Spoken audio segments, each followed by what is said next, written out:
Pada tanggal 17 Agustus 1945 telah dicetuskan sebagai kemerdekaan Indonesia. Akan tetapi, para sekutu tidak menerima kemerdekaan Indonesia. Jauh dari ibu kota Batavia, terjadi sebuah perlawanan yang dilakukan rakyat Surabaya yang dikenal dengan sebutan Pertempuran 10 November. Pada akhirnya, Belanda benar-benar datang ke Indonesia. Tepatnya pada tanggal 15 September 1945. Pada tanggal 31 Agustus 1945, Presiden Soekarno mengeluarkan maklumat yang menetapkan mulai 1 September 1945, bendera nasional Sang Merah Putih dikibarkan terus di seluruh Indonesia. Gerakan pengibaran bendera makin meluas ke segenap pelosok kota, di berbagai tempat strategis dan tempat-tempat lainnya. Susul menyusul, bendera dikibarkan. Namun, di sebuah hotel yang menjadi markas tentara Belanda, bendera Belanda dikibarkan. Hal ini memancing amarah rakyat Surabaya, hingga pada akhirnya, tanggal 10 November 1945, terjadilah Pertempuran 10 November. Sayur, sayurnya Mbak. Bu, beli,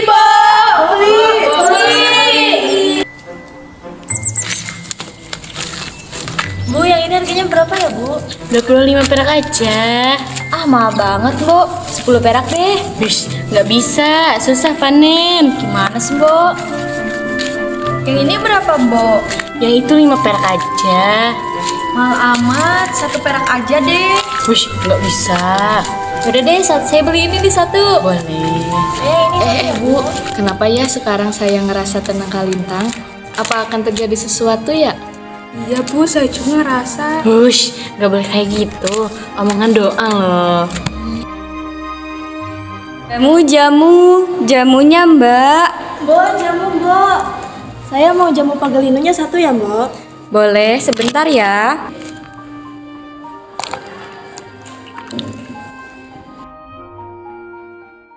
Ini jamunya, Mbak. Terima kasih, Mbak. Bu, sini, Bu. Ada apa kok lari-lari? Ada apa? Dengar ini radio. Bismillahirrahmanirrahim. Merdeka! Merdeka! Rakyat jelata, saudara-saudara Indonesia, terutama saudara-saudara penduduk kota Surabaya. Kita semuanya telah mengetahui bahwa hari ini tentara Inggris telah menyebarkan pamflet-pamflet yang memberikan suatu ancaman kepada kita semua. Kita diwajibkan untuk dalam waktu yang mereka tentukan menyerahkan senjata-senjata yang telah kita rebut dari tangannya tentara Jepang.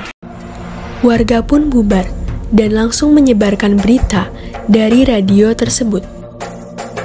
Pukul 9 malam, tanggal 18 September, sekelompok Belanda di bawah pimpinan Mr. W.V. Sihaiploegman secara diam-diam mengibarkan bendera kebangsaan Belanda. Keesokan harinya, terjadi sebuah aksi heroik menuntut diturunkannya bendera merah, putih, biru tersebut. Kurang ajar, mereka tidak tahu diri. Kita ini bangsa merdeka, ayo kita turunkan bendera busuk itu. Turunkan bendera Belanda! Turunkan bendera Belanda! Turunkan bendera Belanda!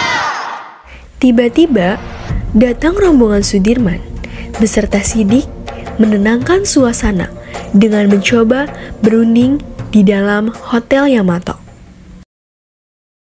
Presiden Sudirman datang. Ayo, kita bakar saja Hotel Yamato ini. Benar, biarkan saja Walanda itu ikut terpangang di dalamnya. Tenang saudara-saudara, kita harus bisa menahan amarah kita. Tapi Presiden, mereka telah menginjak-injak harga diri kita. Kita harus berpikir tenang dan jernih. Ah, kelamaan. Kalau kita asal bunuh dengan kekerasan, apa bedanya kita dengan mereka? Kita ini bukan tukang jagal seperti mereka. Kita tidak boleh gegabah dalam mengambil keputusan. Tenang, tenang. Saya akan mencoba berbicara dengan mereka. Setelah suasana menjadi tenang, rombongan Sudirman pun masuk ke dalam hotel. Sudirman dan Blugman duduk berunding. Sidik dan Kusnowibowo mengawal dari dekat. Sudirman, how are you? Silahkan duduk. Mau apa you datang ke sini? Kami minta agar kalian menurunkan bendera kalian itu sekarang juga. Atas dasar apa you berani memerintah saya? Presiden Soekarno telah memerintahkan agar bendera merah putih dikibarkan di seluruh wilayah Republik Indonesia. Tidak bisa. You harus tahu, kami tidak mengakui you punya negara. Sidik yang berada di dekat Sudirman tidak bisa menerima gelagat Blugman. Dasar kau biadab.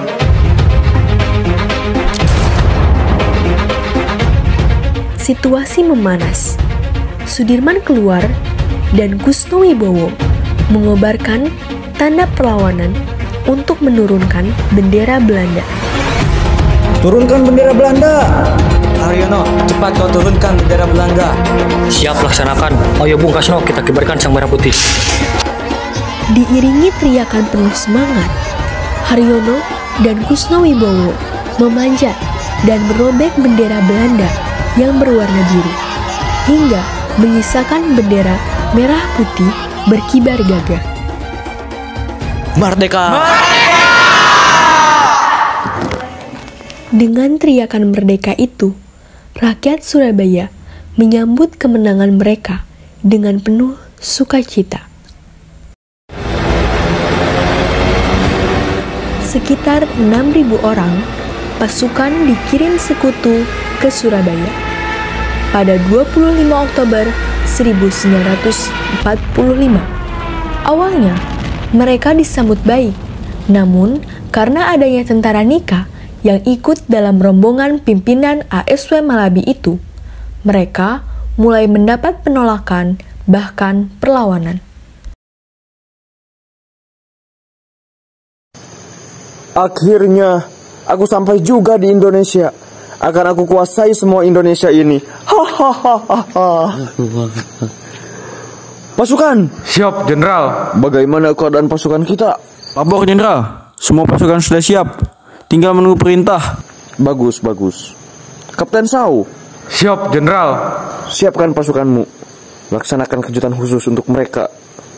Sementara yang lain, siapkan keberangkatan kita menuju Gubernur Surabaya. Siap, laksanakan perintah, Jenderal. Seorang kawan Bung Tomo yang menyaksikan kedatangan pasukan Inggris segera melapor kepada Bung Tomo. Bung Tomo pun mengabarkan kedatangan Inggris secara meluas.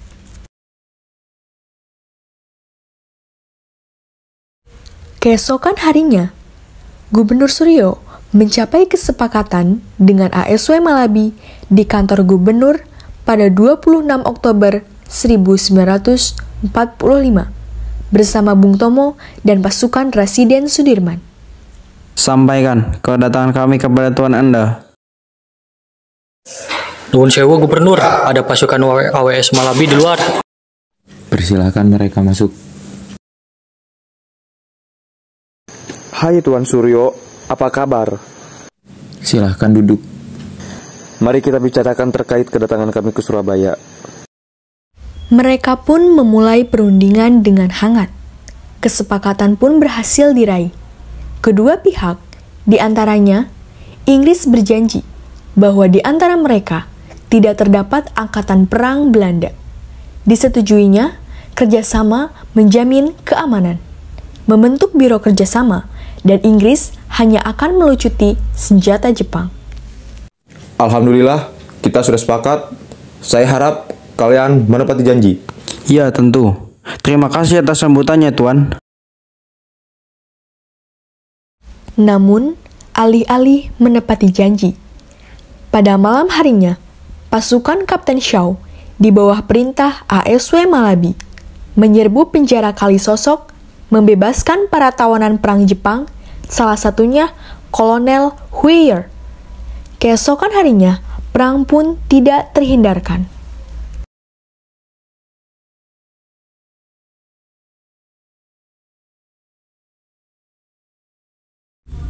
Pada tanggal 27 Oktober, pasukan sekutu berhasil merebut berbagai tempat strategis, salah satunya Lanud, Tanjung Perak, kantor pos, dan objek vital lainnya. Sekitar pukul 11 siang, kapal udara Dakota milik sekutu menyebarkan pamflet ke penjuru kota. Barang siapa yang memiliki senjata dan menolak untuk menyerahkannya kepada tentara sekutu akan ditembak di tempat. Demikian bunyi pamflet itu. Perintah diberikan oleh Komandan Divisi Surabaya, Mayor Jenderal Yonosuwoyo, sekitar pukul 4:30 waktu Indonesia Barat, untuk menentang isi pamflet sekutu. Usai subuh, serangan besar-besaran pun mulai dilancarkan dengan satu tekad. Tentara Inggris yang membantu Belanda harus dihalau dari Surabaya. Persons being armed and refusing to deliver them to the Allied forces liable to be sued. Menyadari mendapatkan tekanan dari arek-arek Surabaya, ASW Malabi menghubungi Presiden Soekarno guna meredakan situasi. 30 Oktober pukul 11:30, rombongan Jakarta tiba dan melaksanakan perundingan dengan Inggris, yaitu Soekarno, Muhammad Hatta, beserta Amir Syarifuddin. Oh Tuhan, akhirnya Yang Mulia datang juga. Baiklah, mari kita segera mulai perundingan. Perundingan pun berjalan cukup alot. Namun akhirnya mereka mencapai kata sepakat. Di antaranya, selebaran pamflet dianggap tidak sah dan diadakannya gencatan senjata. Seluruh peserta perundingan berjabat tangan. Rombongan Soekarno pun kembali ke Jakarta. Kami sangat mengharapkan Anda tidak melanggar perjanjian. Kami sangat menghargai tuan-tuan. Setelah perundingan, kontak senjata di beberapa titik masih berlangsung. Hal ini karena kurangnya komunikasi mengenai perjanjian gencatan senjata. Bahkan menjelang sore hari, gedung Bank Internatio sempat dikepung oleh arek-arek Surabaya.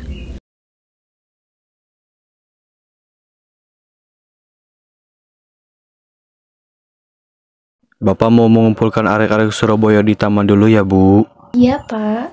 Ibu akan di rumah saja. Hati-hati ya, Pak. Iya, Bu. Bapak berangkat dulu ya. Iya, Pak. Setelah mengumpulkan arek-arek Surabaya dan merencanakan strategi di alun-alun untuk perlawanan di tengah malam nanti, Bung Tomo menyiapkan perlengkapan tempur di rumah Ketut Tantri. Ketut Tantri ialah wanita Amerika yang berjuang membantu rakyat Surabaya. Hingga pada pukul 5 sore, tragedi fatal pun terjadi. Di Jembatan Merah dekat gedung Bank Internatio, Jenderal ASW Malabi tewas dibunuh pejuang Indonesia yang tidak diketahui identitasnya. Bung, perlengkapan sudah selesai. Sekarang waktunya kita memberikan woro-woro kepada seluruh arek-arek Surabaya. Benar, Tantri. Perlawanan akan dimulai jam 11 malam.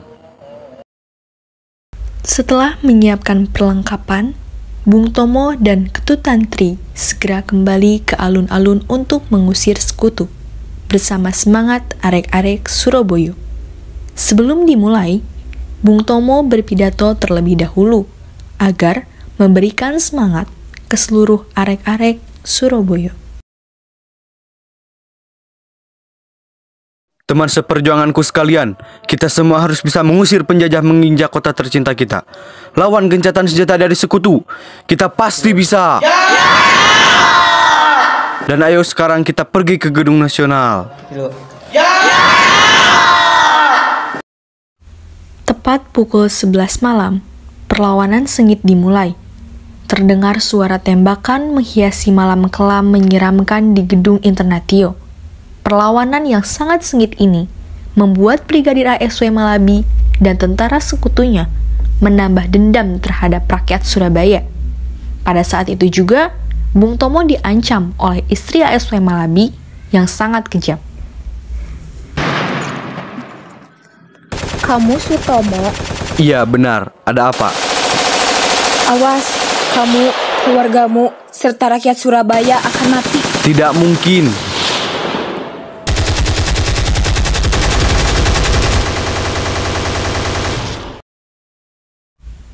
Tiba-tiba, terdengar suara teriakan rakyat Surabaya yang sangat mengagetkan. Sekarang Brigadir AWS Malabi sudah mati. Apa? Suamiku? Tidak. Jahat kau rakyat Surabaya. Terlihat, istri ASW Malabi menangis deras, dan mayat ASW Malabi akan dipulangkan ke Inggris. Sedangkan Bung Tomo diam tak bersuara. Setelah terbunuhnya ASW Malabi, kejadian ini menjadi sorotan tajam di kalangan negara-negara sekutu. Akhirnya, kerajaan Inggris mengirim bala bantuan, dan Mayor Jenderal Mansegg dijadikan sebagai komandan sekutu di Surabaya menggantikan ASW Malabi. Dan pada tanggal 9 November 1945, Mansegg mengeluarkan ultimatum sebagai respon kemarahan atas terbunuhnya ASW Malabi.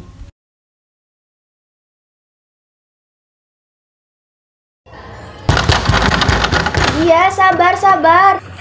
Siapakah yang ada di luar? Cepat, tidak basa-basi. Buka pintunya sekarang. Ada apa Anda datang ke sini? Mana Bung Tomo? Ada apa ini? Saya sangat kesal dengan rakyat Surabaya yang sudah menewaskan pemimpin kami, AWS Malabi. Bisa saja bukan kami yang menewaskannya. Bisa saja dari tentara sekutumu sendiri. Saya nggak mau tahu. Pokoknya kalian rakyat Surabaya harus menyerah paling lambat pukul 6 tanggal 10 November. Oke, siapa takut? Awas kau ya. Mendengar ultimatum yang dikeluarkan oleh Mansegg ternyata tidak membuat getar arek-arek Surabaya. Namun, dibalas dengan seruan jihad yang disampaikan Kiai Haji Hasyim Asy'ari pada tanggal 9 November mampu menyebar hebat ke berbagai daerah di Jawa Timur dan mendorong mereka ke Surabaya dalam rangka jihad fisabilillah.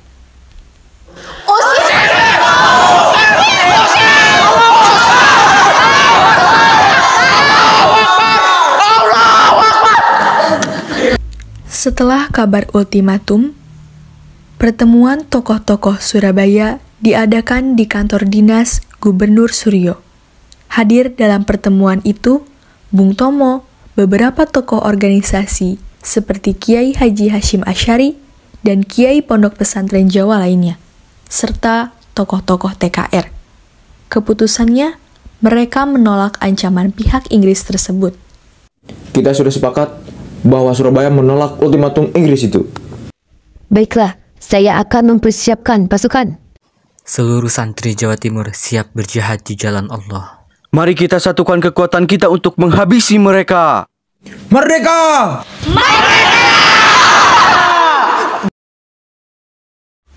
Usai perundingan singkat itu, seluruh komponen Surabaya bersatu dengan satu suara perang melawan sekutu.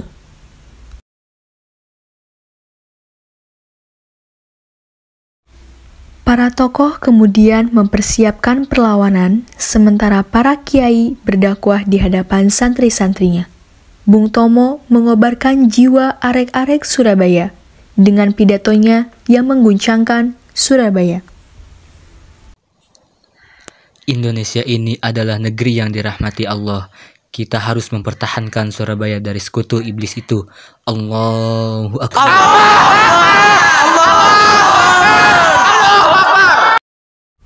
Rakyat Surabaya menyambut pidato Kiai Haji Hasyim Asy'ari dan Bung Tomo dengan teriakan lantang. Hingga pada akhirnya, pecahlah pertempuran 10 November, karena pihak Indonesia tidak menghiraukan ultimatum.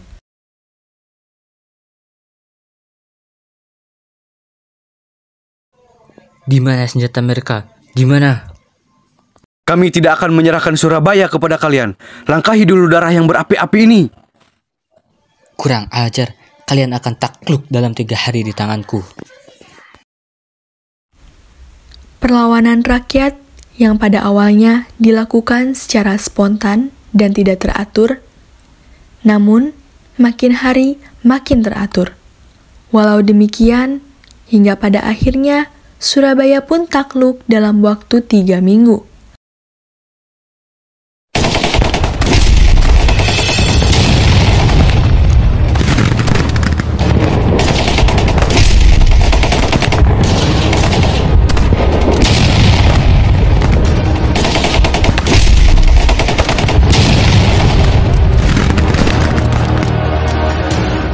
Pada tanggal 30 November 1945, sepanjang mata memandang bergelimpangan mayat, terbujur kaku, hangus, serpihan daging dari ribuan orang. Sekutu harus membayar sangat mahal dalam penaklukan Surabaya ini.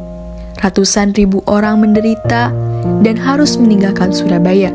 Kebanyakan dari mereka mengungsi ke Sidoarjo dan Mojokerto.